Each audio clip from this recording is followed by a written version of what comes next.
Kalau prinsip saya adalah, kalau kita di hidup, kita harus setia sama pasangan.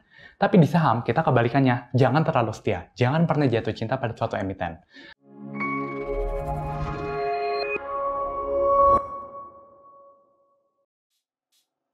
Halo semua.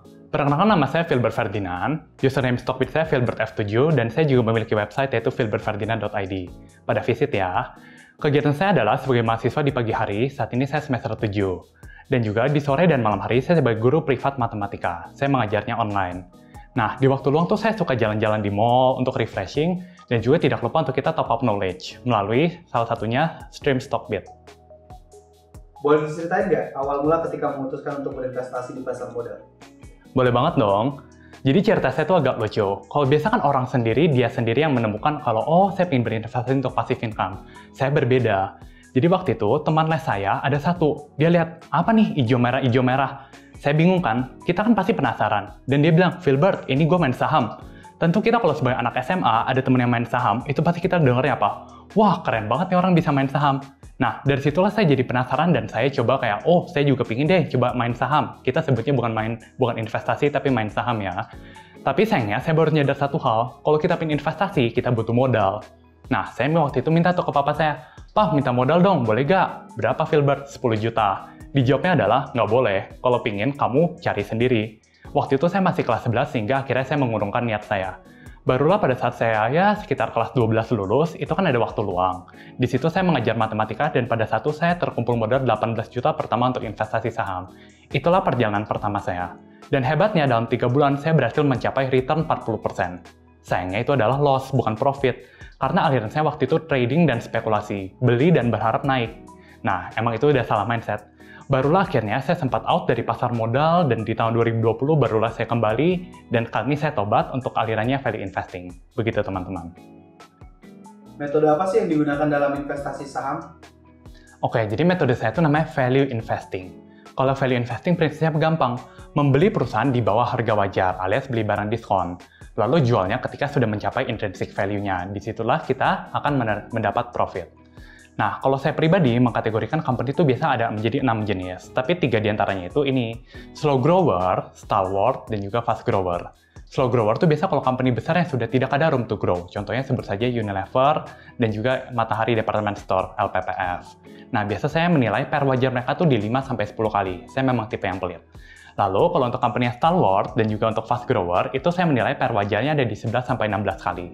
Angka itu muncul dari mana? Kalau saya menilai perusahaan paling sempurna di Indonesia, tentu jawabannya BBCA. BCA sendiri tuh pantasnya dihargai di PER 18 kali. Sehingga dari situ kita akan menilai sebuah company dan kita adjust valuasi berdasarkan seberapa bagus sih kualitas manajemennya, story-nya apa, dari situ kita make adjustment.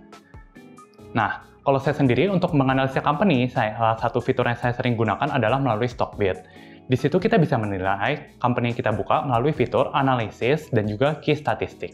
Di sana ada tuh angkanya, ada juga income-nya, revenue-nya, profit-nya, segala macam ada di sana. Itu sangat memudahkan dan kita bisa tahu ini company bertumbuh atau tidak, company cyclical atau tidak, company bagus atau tidak, hanya dalam waktu 1 atau 2 menit. Hemat waktu tapi tepat sasaran. Nah, umumnya tuh saya biasa menaruh 50% dana saya pada emiten fast grower. Logikanya adalah, siapa sih yang nggak pengen punya bisnis yang bertumbuh? Kalau labanya semakin naik, otomatis nanti di real value-nya dia juga akan semakin naik, harganya naik, dan kita akan senang. Nah, targetnya saya untuk menjadi patokan adalah 26% per tahun. Namun, kalau diberi lebih, tentu tidak menolak. Karena dengan angka segitu, dalam 10 tahun uang kita akan jadi 10 kali lipat. Dan dalam 20 tahun uang kita akan jadi 100 kali lipat. Itu kan mantap sekali. Kenapa memilih menggunakan 100% fundamental? Oke, jadi ini emang banyak yang nanya seperti ini ya. Ada teman saya yang cocoknya aliran teknikal, namanya Philemon, akunnya Blackmon. Nah, saya kebalikannya beliau. Kalau beliau sangat perhatikan teknikal dan juga bandarmologi, saya kebalikannya. Nah, saya merasa setiap orang tuh mempunyai sweet spot-nya. Anda nyamannya di mana? Kalau saya nyamannya di value investing. Kalau yang misalkan ada juga orang yang nyamannya di teknikal. Kunci dari berinvestasi bukanlah siapa yang benar atau siapa yang salah, tapi Anda menemukan style apa sih yang paling cocok dengan Anda. Dalam kasus saya, ketika saya mencoba teknikal, saya sudah belajar banyak loh. Saya sudah ikut seminar dan juga beli buku ABCDE, namun hasilnya yang tadi, loss 40% dalam 3 bulan. Nah, di situ saya tahu teknikal bukan untuk saya. Saya malah liatin aplikasi mulu, pergerakan harga saham, dan itu sangat tidak enak rasanya. Nah, kalau untuk saya pribadi, saya makanya di value investing, yaitu apa? Beli dan tinggal tidur. Tidurnya juga tentu tidur yang pulas. Begitu.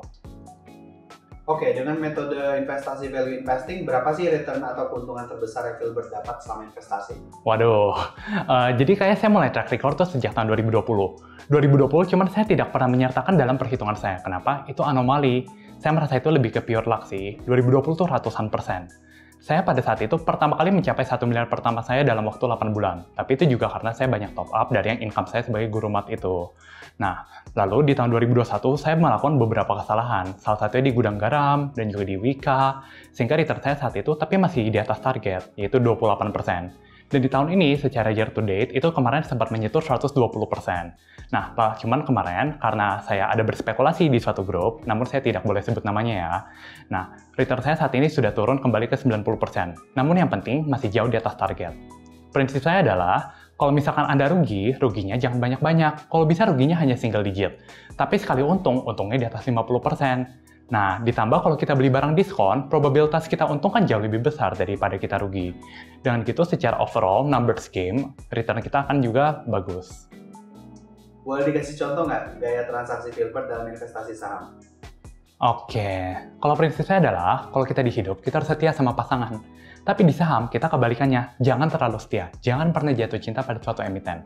Selalu mencari opportunity yang lebih menarik di luar sana, itulah style saya. Saya beri contoh di batubara ya, ini tuh ada beberapa tahap.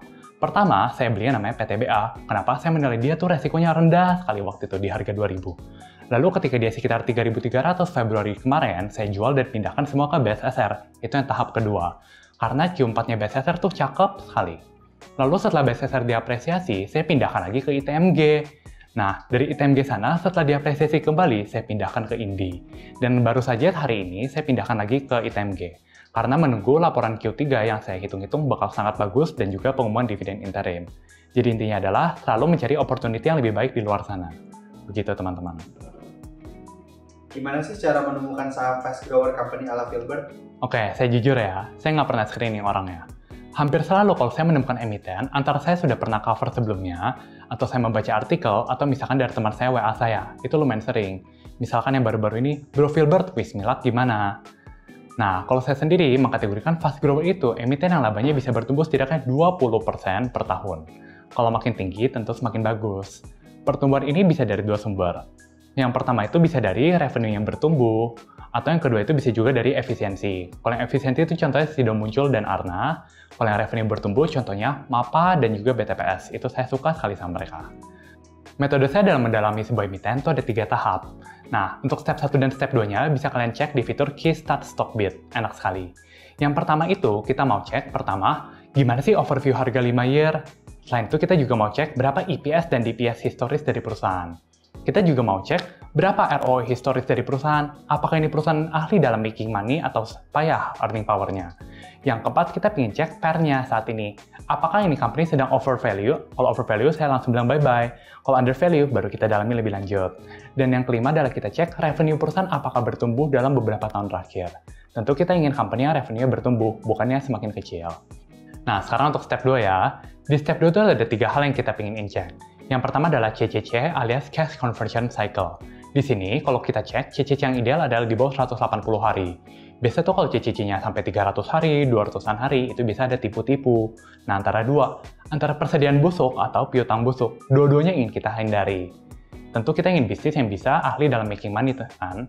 Nah, selain itu juga perlu kita cek OCF-nya. OCF itu singkatan dari Operating Cash Flow. Di sini jadi kita bisa lihat, ini labanya real ada cash-nya atau ternyata laba bohongan. Dan yang terakhir kita cek gearing ratio. Gearing ratio membandingkan berapa sih hutang berbunga perusahaan dibandingkan ekuitas.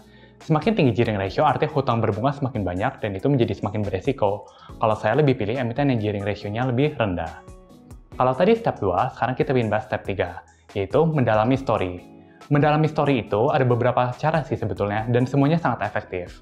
Nah, yang pertama tuh kalian bisa melalui public expose perusahaan. Itu formatnya PowerPoint dan kita lihat, kalau kita lihat gambar-gambar PowerPoint tentu lebih enak dalam mempelajari perusahaan kan.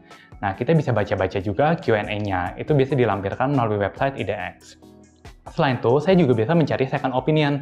Dan second opinion yang paling gampang dicari adalah melalui fitur Stream Stockbit. Di sana, banyak stockbiter termasuk saya sendiri yang suka menulis artikel-artikel tentang analisa saham. Misalkan yang terakhir, saya ada tulis tentang BTPS dan juga tentang Wismila. Nah, di situ bisa kalian jadikan referensi untuk mendapat second opinion. Saat ini saya akan berikan contoh untuk analisa saham WIM, di bagian 3 yaitu mendalami story.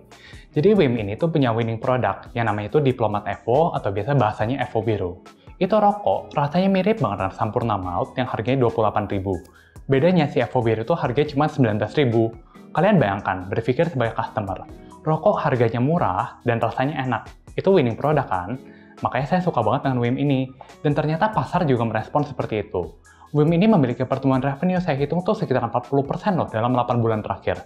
Patokan kita fast growth 20% per tahun, ini bisa tumbuh 40% per tahun. Gila sekali bukan?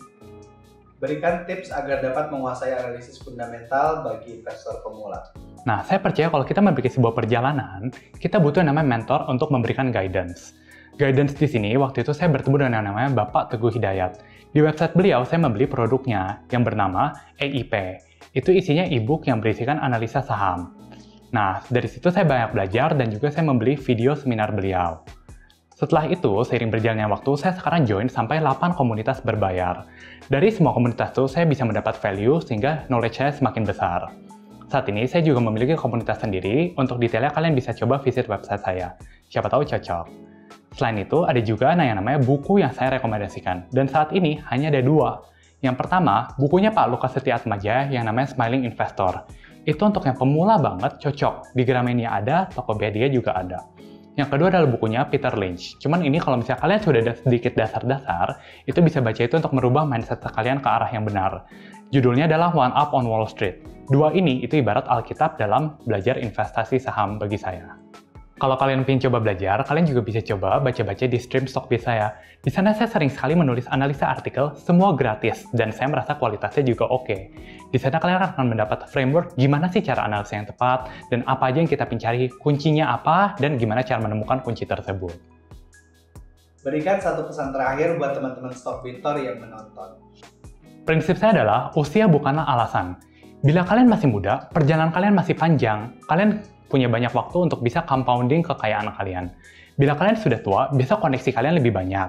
Dan juga wawasan kalian sudah lebih dan juga tentu modalnya akan lebih besar. Jadi setiap orang tuh punya kelebihannya masing-masing. Kuncinya adalah bagaimana kita memaksimalkan apa yang kita punya untuk mendapat hasil yang maksimal di pasar saham. Kita sama-sama belajar, sama-sama merangkul untuk bisa memaksimalkan profit kita. Sekian dan terima kasih.